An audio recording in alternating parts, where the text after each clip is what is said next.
Dear student, पिछले video में मैंने आपको बताया saltatory conduction of NI या तंत्रिका आवेग का वल्गी चालन, जो कि मेडुलेटेड नर्व फाइबर में उसकी स्पीड अधिक होती है बजाय नॉन मेडुलेटेड नर्व फाइबर्स की।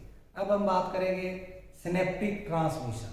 तो सिनेप्टिक ट्रांसमिशन की बात करने से पहले मैं आपको बता देना चाहता हूँ कि स्नेप क्या होता है, स्नेप्स क्या होता है और सिनेप्टिक ट्रांसमिशन क्या होता है। सबसे पहले हम बात करेंगे सिनेप्स। सिनेप्स जो टर्म है वो सबसे पहले यूएसए के साइंटिस्ट चार्ल्स शेरिंगटन के द्वारा दिया गया था। ये टर्म जो है सबसे पहले उन्होंने काम में ली थी। और सिनेप्स का मतलब है कि सारे नर्व फाइबर्स आपस में, या हम यूँ कहें कि जो सेंसरी ऑर्गन तक जो नर्व फाइबर्स जाता है वो और सेंसरी ऑर्गन के बीच डायरेक्ट उनका कनेक्शन नहीं होता, अर्थात कभी भी दो न्यूरॉन्स या नर्व फाइबर्स आपस में डायरेक्टली या यूं कहें फिजिकली आपस में जुड़े नहीं होते हैं। उन दोनों के बीच में एक गैप होता है, एक रिक्त स्थान होता है जिसे कहते हैं सिनेप्टिक क्लिफ्ट।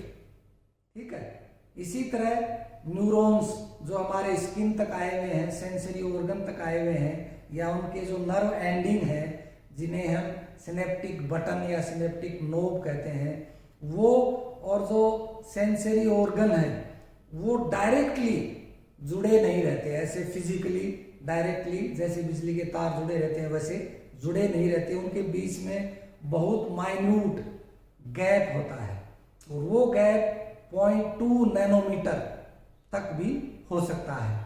अगर 20 नैनोमीटर है, 20 नैनोमीटर अगर गैप है दो न्यूरॉन्स के बीच में, तो वहां पर जो ट्रांसमिशन होगा वो होगा केमिकल ट्रांसमिशन। और जहां पर 0.2 नैनोमीटर गैप है दोनों न्यूरॉन्स के बीच, वहां पर जो ट्रांसमिशन होगा वो होगा इलेक्ट्रिकल ट्रांसमिशन। जो ट्रांसमिशन ऑफ नर्व इम्पल्स या कंडक्शन ऑफ नर्व इम्पल्स, इसके बारे में पिछले वीडियोस में मैंने चर्चा की थी। तो इसका जो ट्रांसमिशन है एनआई का वो दो प्रकार से होता है, इलेक्ट्रिकल ट्रांसमिशन और दूसरा केमिकल ट्रांसमिशन। तो इलेक्ट्रिकल जो ट्रांसमिशन है उसका मतलब है कि वेव ऑफ डीपोलराइजेशन, डीपोलराइजेशन की वेव का नर्व फाइबर्स की एक्सोलेमा पर गुजरना, वो इलेक्ट्रिकल ट्रांसमिशन। क्यों? पॉजिटिव चार्ज और नेगेटिव चार्ज आयनों का एक्सचेंज होता है एक्सोप्लाज्म से ईसीएफ में और ईसीएफ से एक्सोप्लाज्म में, इसलिए उसका नाम रखा गया है इलेक्ट्रिकल ट्रांसमिशन। अब दो न्यूरॉन्स हैं, उनके बीच में जो गैप, हमेशा गैप होता है, पहले बता चुका हूँ, आपस में भौतिकी रूप से या फिजिकली वो संपर्क में नहीं होते। अगर वो गैप 20 नैनोमीटर है, या हम यूं कहें कि 0.2 नैनोमीटर से अधिक का गैप है, तो उन दोनों के बीच में जो एनआई का कंडक्शन होगा या ट्रांसमिशन होगा वो होगा केमिकल ट्रांसमिशन। अर्थात जिस न्यूरॉन से एनआई आ रहा है इलेक्ट्रिकल ट्रांसमिशन के रूप में, और उससे फिर नेक्स्ट नर्व फाइबर पर पहुंचना है वो, लेकिन बीच में गैप आ गया, तो उस गैप, अर्थात दोनों आपस में जुड़े हुए नहीं हैं, तो उस गैप में ट्रांसमिशन कैसे होगा या उस एनआई का संवहन कैसे होगा, तो वो होगा रासायनिक पदार्थों के रूप में। जैसे ही एंड में आया एनआई, यहाँ गया, यहाँ तक पहुंचना है, तो क्या होगा, इन दोनों के बीच में जैसे ही एनआई आया तो यहाँ से केमिकल रासायनिक पदार्थ निकलेंगे, और वो रासायनिक पदार्थ जो पोस्टसिनेप्टिक मेम्ब्रेन है, जो नेक्स्ट न्यूरॉन है उसकी जो मेम्ब्रेन है उसे पोस्टसिनेप्टिक मेम्ब्रेन, और पहले जहां पर एनआई आ रहा है जिस पर, उसकी मेम्ब्रेन को प्रीसिनेप्टिक मेम्ब्रेन कहते हैं। तो प्रीसिनेप्टिक मेम्ब्रेन से रासायनिक पदार्थ जिन्हें हम न्यूरोट्रांसमीटर कहते हैं वो रिलीज होंगे, और वो न्यूरोट्रांसमीटर पोस्टसिनेप्टिक मेम्ब्रेन जो है नेक्स्ट न्यूरॉन है उसकी एक्सोलेमा तक पहुंचेंगे। वहां पर उनके लिए रिसेप्टर्स होते हैं, वो जैसे ही उन रासायनिक पदार्थों या न्यूरोट्रांसमीटर्स को रिसीव करेंगे तो डीपोलराइजेशन की जो वेव है वो प्री पोस्ट सिनेप्टिक मेम्ब्रेन के अंदर क्रिएट हो जाएगी। इस तरह से जो गैप होता है दोनों के बीच में, उसमें जो ट्रांसमिशन होता है या संचरण होता है एनआई का, वो रासायनिक संचरण होता है, केमिकल ट्रांसमिशन होता है। तो मैं बात कर रहा था सिनेप्स की। सिनेप्स का मतलब है the junction between two neurons. पहले बता चुका हूं मैं कि दो न्यूरॉन्स आपस में भौतिकी रूप से जुड़े नहीं रहते, उनके बीच में सदैव हमेशा एक गैप होता है, तो उस गैप को कहते हैं सिनेप्स, या हम यूं कहें the junction between two neurons. अब हम बात करते हैं टाइप्स ऑफ सिनेप्स। सिनेप्स की टाइप्स कितनी है, कितने प्रकार से सिनेप्स बनते हैं, वो उनका प्रकार क्या है। तो हम बात करें, पहला है एक्सोसोमेटिक। एक्सोसोमेटिक सिनेप्स, नाम से ही है, एक्सोन एक न्यूरॉन का एक्सोन और दूसरे न्यूरॉन का सोमाइट या सोमा या सेल बॉडी के साथ आपस में सिनेप्स बनाना, वो एक्सोसोमेटिक। जैसे ये एक न्यूरॉन है और इस न्यूरॉन ये सोमा है और ये एक्सोन है, आपको पता ही है, सोमा या सेल बॉडी और ये एक्सोन, ठीक है।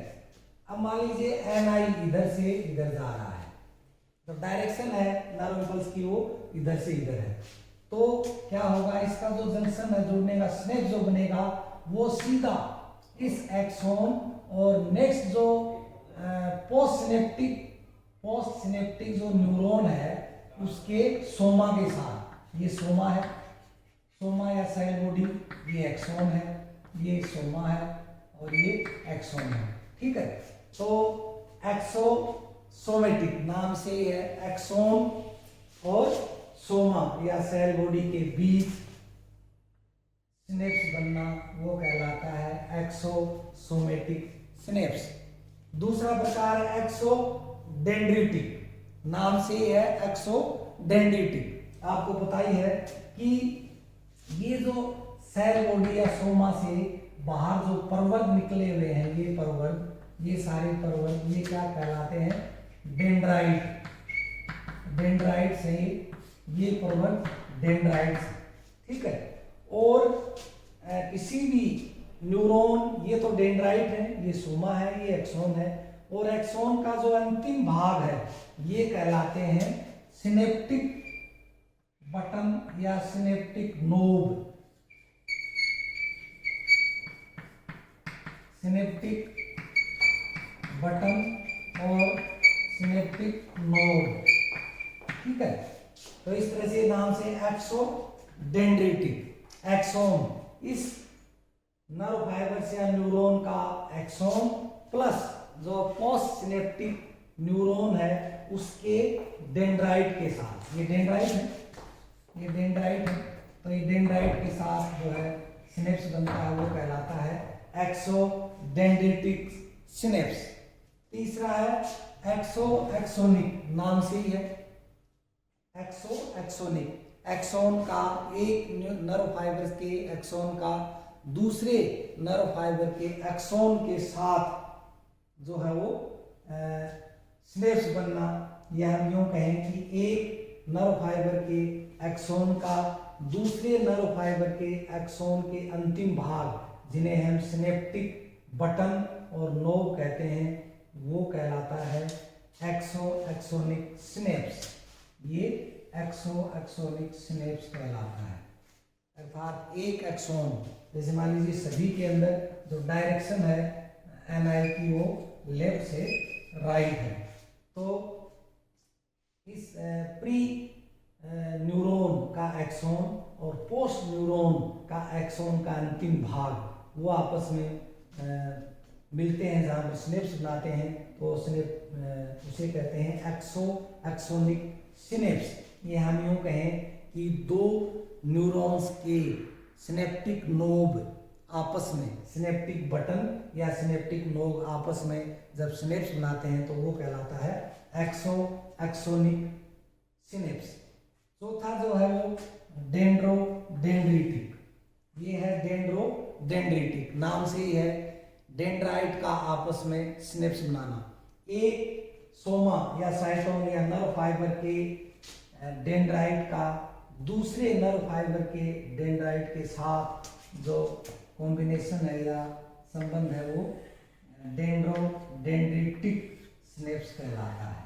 अर्थात जैसे मान लीजिए एनआई इधर से जा रहा है एक्सॉन से फिर सोमा में, सोमा से फिर इनके डेंड्राइट में, और फिर डेंड्राइट से नेक्स्ट जो पोस्ट जो न्यूरॉन है उसके डेंड्राइट में, इन दोनों का जो सिनेप्स बनेगा वो कहलाता है डेंड्रिटिक सिनेप्स। तो इस तरह से कई प्रकार के सिनेप्स हमारे शरीर के अंदर पाए जाते हैं, मैमल्स के अंदर पाए जाते हैं। और इन सिनेप्स के अंदर पहले बताया था मैंने कि कभी भी दो न्यूरॉन आपस में फिजिकली नहीं जुड़े रहते हैं। मैं यहाँ पर एक डायग्राम बना रहा हूँ आपको और इजीली समझ में आ जाए। जैसे ये है प्री सिनेप्टिक मेम्ब्रेन या प्री सिनेप्टिक जो न्यूरॉन है, जैसे मान लीजिए एनआई इधर से इधर जा रहा है एनआई, ठीक है। तो ये जो मैंने बनाया है ये है प्री सिनेप्टिक मेम्ब्रेन, एनआई इधर से इधर जा रहा है, ये कहलाती है प्री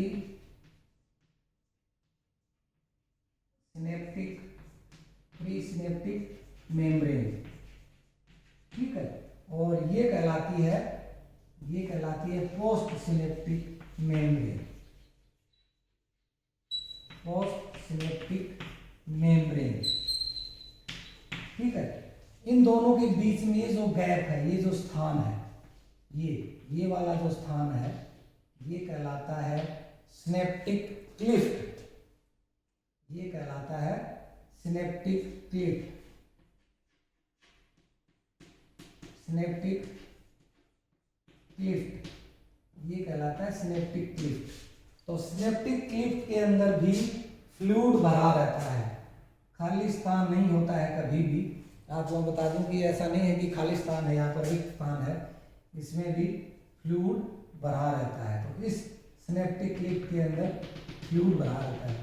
तो पहले बताया था मैंने, इन दोनों के बीच की दूरी अगर 0.2 नैनोमीटर है, इन दोनों के बीच की दूरी, अर्थात प्री सिनेप्टिक मेम्ब्रेन और पोस्ट सिनेप्टिक मेम्ब्रेन के बीच की दूरी अगर 0.2 नैनोमीटर है तो जो एनआई का जो ट्रांसमिशन है वो होगा इलेक्ट्रिकल ट्रांसमिशन। क्योंकि आपको पता ही है कि जो डीपोलराइजेशन की वेव है वो इस पर आ गई, यहाँ तक आ गई, तो यहाँ आते चूंकि दूरी कम है इसलिए लोकल सर्किट बनने के कारण ये जो वेव है वो यहाँ पर पोस्ट सिनेप्टिक मेम्ब्रेन पर पहुंचकर इसको भी विध्रुवित कर देगी या डीपोलराइज कर देगी।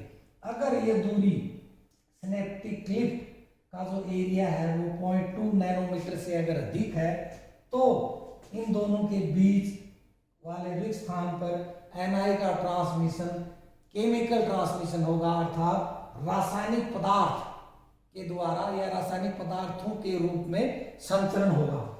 जैसे ये दूरी 0.2 नैनोमीटर से अधिक है तो क्या होगा, जैसे ही यहाँ पर डीपोलराइजेशन की वेव आएगी तो इस प्री सिनेप्टिक जो नोब है उसकी नर्व फाइबर की या न्यूरॉन की नर्व सेल की, इसमें वेसिकल्स पाए जाते हैं जिन्हें सिनेप्टिक वेसिकल्स कहते हैं।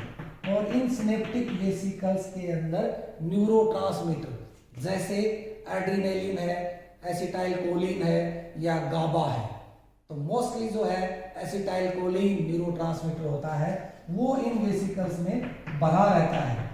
जैसे डीपोलराइजेशन की वेव यहाँ पर आई तो आयनों का एक्सचेंज हुआ, बाहर से पॉजिटिव चार्ज आयन अंदर आए, और इस सिनेप्टिक क्लिफ्ट से कैल्शियम आयन अंदर आएंगे, और वो कैल्शियम आयन जितनी मात्रा में अंदर आएंगे उतनी ही मात्रा में ये जो वेसिकल है सिनेप्टिक वेसिकल ये टूटेंगे, नष्ट होंगे, और इससे उतनी मात्रा में एसिटाइलकोलिन जो न्यूरोट्रांसमीटर है वो बाहर निकलेगा, और वो एसिटाइलकोलिन बाहर निकलकर जो कहाँ तक पहुंचेगा, पोस्ट सिनेप्टिक मेम्ब्रेन तक। एसिटाइलकोलिन यहाँ से इनमें से निकलकर और पोस्ट सिनेप्टिक मेम्ब्रेन पर इनके लिए रिसीवर होते हैं, रिसेप्टर्स होते हैं, रिसीव करने वाले मॉलिक्यूल्स होते हैं, तो वहां तक ये पहुंचेंगे। जैसे ही वो रिसीवर या रिसेप्टर मॉलिक्यूल्स इन न्यूरोट्रांसमीटर को रिसीव करेंगे, तो करते ही रिसीव करना अर्थात डीपोलराइजेशन का वेव का निर्माण होना या क्रिएशन ऑफ डीपोलराइजेशन वेव। इस तरह से सिनेप्टिक क्लिफ्ट के अंदर एनआई का ट्रांसमिशन दोनों तरह से होता है, इलेक्ट्रिकल ट्रांसमिशन और केमिकल ट्रांसमिशन। उसके लिए शर्त है 0.2 नैनोमीटर का अगर गैप है या उससे कम है तो ट्रांसमिशन होगा इलेक्ट्रिकल, अगर 0.2 नैनोमीटर से अधिक का गैप है तो ट्रांसमिशन होगा केमिकल। और केमिकल किसके द्वारा? न्यूरोट्रांसमीटर, जो ऑर्गेनिक मटेरियल है जैसे एड्रेनालिन है, एसिटाइल कोलिन है, वो न्यूरोट्रांसमीटर है और उनके द्वारा ये ट्रांसमिशन कंप्लीट होगा। नेक्स्ट वीडियो में या नेक्स्ट टर्न पे हम बात करेंगे सिनेप्टिक ट्रांसमिशन। थैंक्स।